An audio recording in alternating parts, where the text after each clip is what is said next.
Bonjour et bienvenue dans cette 17e vidéo que je réalise dans le cadre du défi brique où je me saisis d'un sujet que je passe au filtre du courage et de la sincérité. Aujourd'hui, nous allons parler de... justement, on va parler du courage. Je suis contente de vous parler du courage parce que je passe tout au filtre du courage et de la sincérité, mais là j'ai l'occasion de vous parler du courage à proprement dit. Le courage pour moi, c'est l'expression du cœur. Et du coup, étymologiquement, le mot courage vient du mot cœur. Donc c'est aussi pour ça que je vous donne cette définition-là. Pour moi, c'est l'expression de ce qui nous anime au plus profond de nous. C'est une preuve d'amour que l'on fait envers la vie et que l'on se fait envers soi-même, que de faire preuve de courage. Et c'est une vertu qui me porte, moi, au quotidien, parce qu'elle m'amène finalement à faire des choix qui sont peut-être parfois difficiles, parfois compliqués, mais qui sont bénéfiques pour moi. Et le courage, pour moi, il y a un curseur de courage, bien sûr, selon les situations, qui sont plus ou moins conflictuelles ou compliquées à surmonter. Le courage vient révéler les peurs que l'on peut avoir, les histoires qu'on se raconte, et vient révéler aussi le manque de sincérité que l'on a envers soi. Parce que si on se pose la question, si j'étais plus courageuse, qu'est-ce que je ferais ou qui je serais, généralement on se rend compte qu'on serait plus honnête, plus loyal envers soi, plus loyal envers ses envies. Et c'est pour ça que ce sont deux vertus, le courage et la sincérité, que j'ai décidé de promouvoir dans le monde à travers mon activité, mais aussi à travers mon quotidien et à travers qui je suis. Parce que je crois sincèrement que si on fait plus preuve de courage et de sincérité dans nos vies, elles deviennent palpitantes, stimulantes, excitantes. Elles deviennent vie, en fait. Elles ne deviennent pas vie calme, plate, chiante. Ce que j'aurais aimé savoir plus tôt concernant le courage, c'est que c'était à la portée de tous. Je vous parlais de curseur tout à l'heure.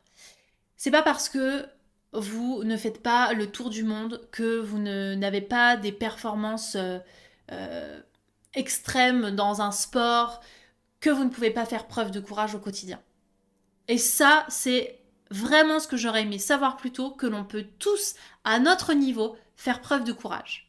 On peut tous décider de sortir de notre zone de confort, de notre zone de connu, pour justement nous amener à un autre cap où ce passage-là entre les deux demande du courage, demande de surmonter des peurs. Et donc du coup, c'est faux que de croire que c'est réservé qu'aux cas extrêmes. Vous êtes dans un couple où vous subissez des violences, effectivement, il faut être courageux pour en sortir. Vous êtes un enfant et vous devez décider de votre orientation. C'est courageux aussi de décider de son orientation. En fait, le courage, il peut être parsemé partout.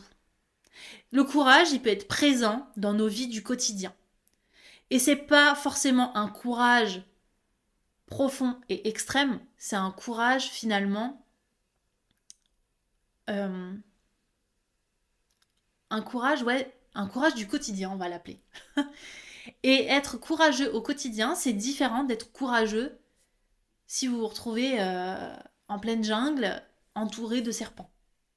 Oui, dans tous les cas, ça demande du courage. Mais le courage, vous n'aurez pas les mêmes choses à surmonter. Le plus gros mensonge que je me suis raconté concernant le courage, c'est que justement, il fallait avoir vécu des choses extrêmement difficiles pour prétendre être courageux ou faire preuve de courage au quotidien. C'est-à-dire qu'il fallait avoir une enfance chaotique, il fallait avoir vécu des choses vraiment dramatiques, traumatiques pour pouvoir prétendre être courageux. Il fallait en fait vraiment faire partie d'une certaine catégorie de gens pour pouvoir dire « moi j'ai fait des choix courageux ». Totalement faux. Parce que, encore une fois, le courage des uns amène le courage des autres aussi. Si vous entendez une personne qui a fait preuve de courage dans un domaine qui n'a rien à voir avec le vôtre, vous allez vous relier, entre guillemets, sur sa fréquence courage. Parce que c'est une vertu qui est commune à chaque personne. L'autre jour, j'écoutais une interview de Mike Horn, qui est l'un des aventuriers les plus connus dans ce monde. Bon, j'ai jamais fait les expériences qu'il a fait lui. Mais je me suis reliée sur justement cette notion de courage et de surmonter ses peurs. Et finalement, la racine est la même. C'est le fait de passer d'un point A à un point B, et entre les deux, d'avoir eu un dialogue interne, d'avoir eu tout un flot d'émotions, et d'avoir choisi de les surmonter. Et ça peut se faire à tout moment. Ce qui me dérange dans la notion de courage, c'est que justement, on le réserve, entre guillemets, qu'à des grandes occasions. On ne le valorise pas. C'est pas une vertu qu'on met en avant parce que on préfère, je sais pas, peut-être mettre en avant d'autres vertus, alors que celle-ci, elle amène à tellement de beauté. En fait, le courage peut amener à beaucoup plus d'amour pour soi-même, à une harmonie dans les relations, à des projets de cœur, à des décisions structurantes pour la vie. Parce que justement, à partir du moment où vous sortez de ce que vous avez connu, il va falloir faire preuve de courage pour aller dans cet inconnu. Là où on manque de courage pour être courageux collectivement, cette question est étrange, mais on s'adapte au sujet. C'est que je crois qu'on a une notion du courage qui est assez obsolète. Être courageux, c'était aller au front. Être courageux, finalement, il y avait cette notion un petit peu de ma vie est en jeu. Alors qu'aujourd'hui, la notion de courage, elle est peut-être un petit peu plus édulcorée, mais elle est bénéfique et elle est nécessaire. Donc collectivement, on pourrait décider de faire du courage une vertu qui n'est pas réservée à des occasions où notre vie est en jeu, mais à utiliser cette vertu comme étant un acte du cœur. Je vous parlais d'expression du cœur. Et ça, collectivement, ça changerait beaucoup de choses. Parce que si on fonctionnait avec notre cœur plutôt qu'avec notre tête ou avec nos peurs, on ferait des choix totalement opposés. En tout cas, on se poserait moins de questions. Si vous n'êtes pas bien dans votre taf, vous allez avoir des pensées du genre « Oui, mais si je quitte mon travail, financièrement, ça va être compliqué. Et puis, si j'ai envie de faire une reconversion, j'ai pas les compétences. Il va falloir encore dépenser de l'argent. » Donc là, vous voyez, il y a la relation à l'argent qui est là, qui est omniprésente.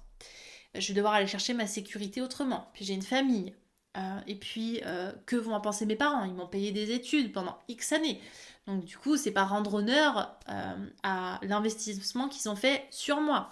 Et moi, j'ai consacré tant d'années à faire ce métier-là. Et là, je suis en train d'en réapprendre à nouveau. En fait, si vous occultez tout ça, si vous vous dites, ok, la personne, la posture courageuse à l'intérieur de moi, qu'est-ce qu'elle ferait? Elle se poserait pas toutes ces questions-là. Elle dirait, en fait, t'as envie de faire ça, vas-y. On va mettre un plan d'action en place. Le courage, c'est pas l'impulsivité. Le courage, c'est aller là où on a envie d'aller, parce que notre cœur nous y pousse, mais de façon structurée.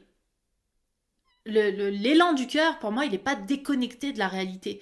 Il n'est pas déconnecté de la raison. Il n'est pas déconnecté des enjeux. Au contraire, le courage, il permet d'aller vite sur notre environnement, sur notre écosystème et sur ce qui est important de conserver ou d'ajuster. Là où on manque individuellement de courage, sur le fait d'être courageux,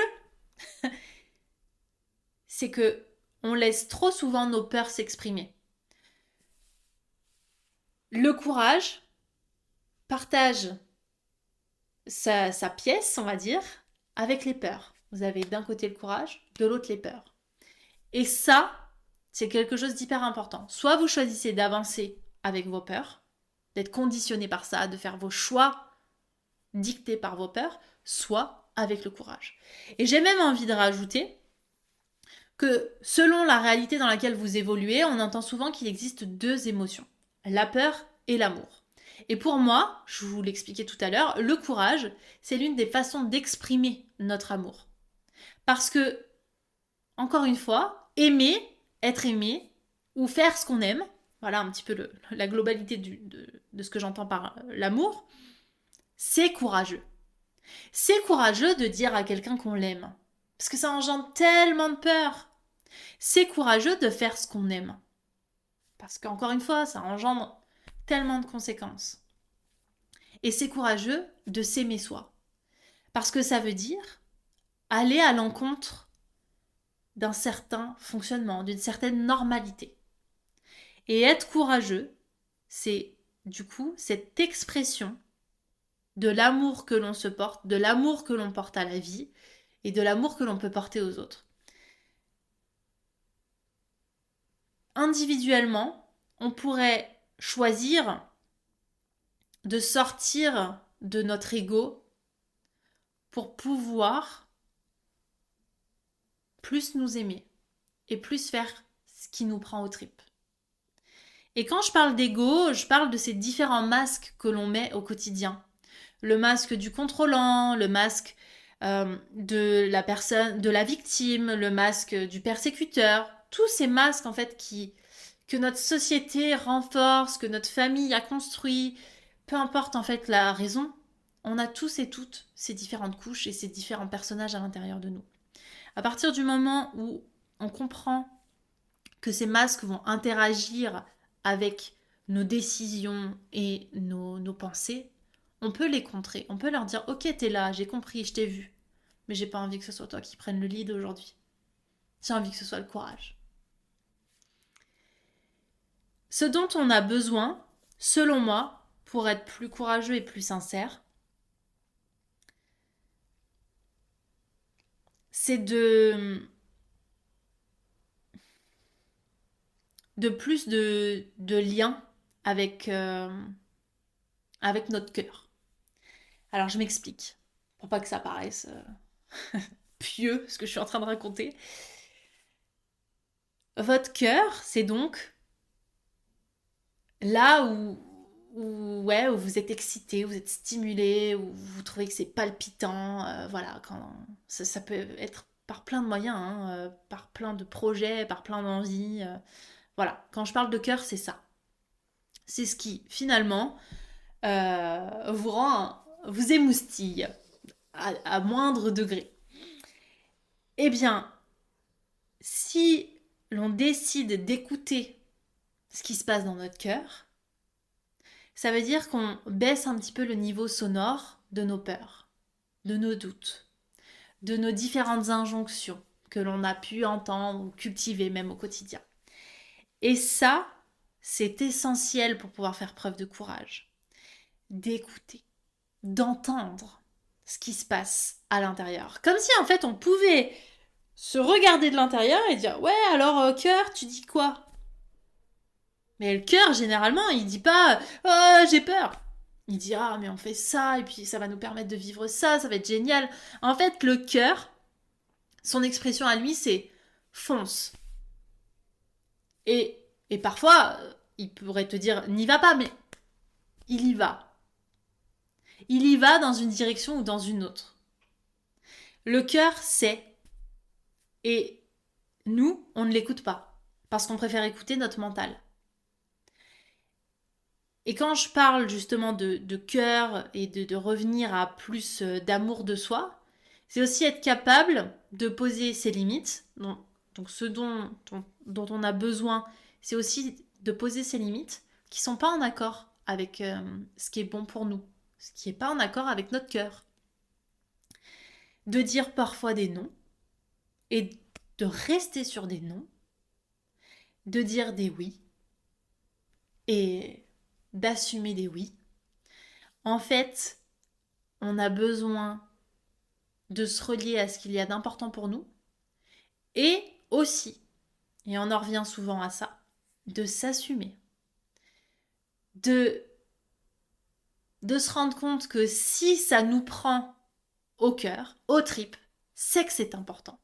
C'est que ça vaut la peine de le mettre en avant, de l'exprimer, d'y aller et de faire des choix par rapport à ça. Et on a souvent tendance à s'accrocher à l'opinion des autres, à une certaine normalité, à ne pas vouloir fragiliser peut-être un lien avec d'autres personnes, alors que notre cœur nous crie d'aller dans cette direction. Parce que, encore une fois, ce sont les peurs qui gagnent. Les deux faces d'une même pièce. À nous de choisir finalement comment on peut mettre en place ce courage au quotidien. Et comme je vous l'expliquais, il y a le courage du quotidien qui permet finalement de nous équiper pour les gros courages. C'est un petit peu comme si vous appreniez la cuisine. Vous n'allez pas commencer par faire entrée, plat, dessert et faire des entrées et des plats et des desserts les plus difficiles au monde. Vous allez commencer par des basiques, des petites choses. Vous allez commencer par poser les fondations. Eh bien, si vous trouvez que dans vos quotidiens déjà vous manquez de courage, essayez de l'être davantage pour pouvoir apprendre, affiner, vous entraîner à être plus courageux, à écouter ce qui se joue à l'intérieur, donc à être plus sincère, à entendre vos envies, vos élans du cœur et à sortir de ce que peuvent imposer les autres pour pouvoir être beaucoup plus confiant lorsque vous aurez besoin d'avoir ce gros courage, ce courage qui n'est pas du quotidien, un courage un peu plus occasionnel. Et on oublie qu'on peut s'entraîner à ça. On oublie que toutes les vertus, si on ne les entretient pas, elles se perdent. C'est à nous de nous positionner là-dessus et c'est à nous de l'entretenir au quotidien par plein de moyens. En lisant des choses sur ce sujet-là, en surmontant nos petites peurs, nos phobies, justement en posant des limites là où on ne les pose pas d'habitude, en écoutant un peu plus nos envies au quotidien. Vous êtes fatigué, vous allez dormir, vous n'avez pas envie de faire, vous ne faites pas. Vous avez envie de faire, vous faites. En fait, pour moi, le courage, si je devais conclure dessus, c'est un petit peu comme une petite étincelle qui surgit, qui est assez furtive. Et si on la chope pas au vol, elle va revenir, mais elle va se réduire au fur et à mesure. Alors que si vous craquez l'allumette régulièrement, l'allumette du courage, à un moment donné, vous allez avoir un feu gigantesque. Plutôt que juste une pauvre allumette craquée une fois tous les 10 ans. Pour conclure, cette expression du cœur qui vous permet de vous relier à ce qu'il y a d'important pour vous, à ce que vous aimez et à ce qu'il y a d'essentiel dans vos vies, vous pouvez l'entretenir au quotidien pour pouvoir être plus en confiance dans les moments qui seront plus challengeants. Je vous donne rendez-vous demain. Je vous embrasse.